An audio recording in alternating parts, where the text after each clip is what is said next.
Like who here came here from the Philippines? Who here really immigrated? Right? So you guys understand how long that journey is and how much you have to leave behind and how much that sucks. My family came here in parts, like in IKEA. You know what I mean? Like it's just, do you know what I mean? Like they came here and then you got to put it together and you mess it up and then you argue and then you realize you're missing a piece.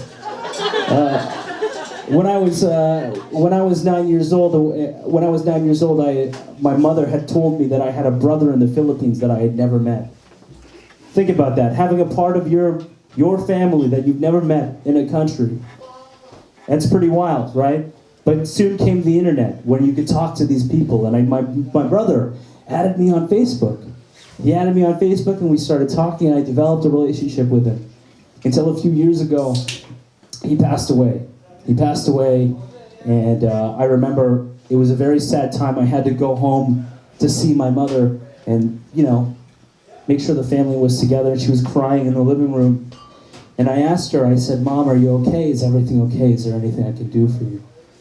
And the living room was very dark, and the only thing that lit up the room was a holographic Jesus, like a 3D Jesus.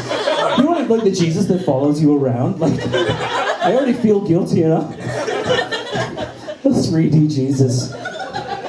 Right?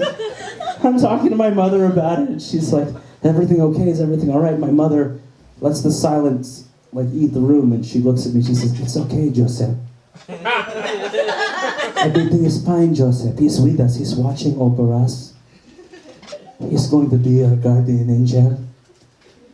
You're safe for the rest of your life. He's watching over your shoulder."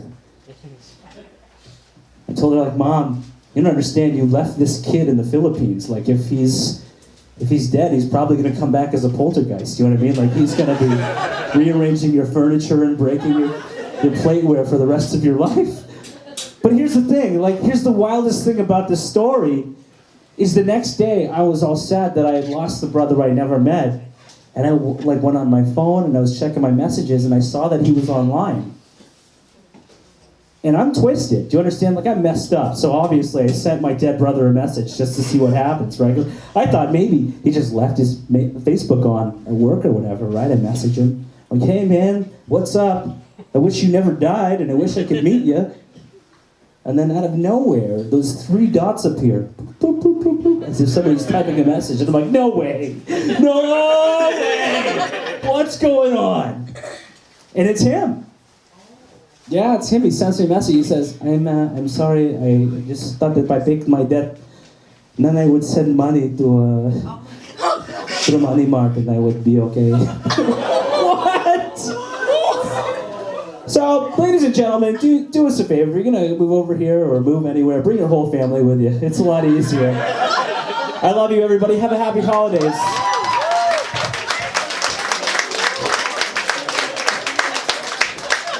Let's give it up for Joey. Woo! I'm going to keep things rolling, and I'm going to bring up our next act.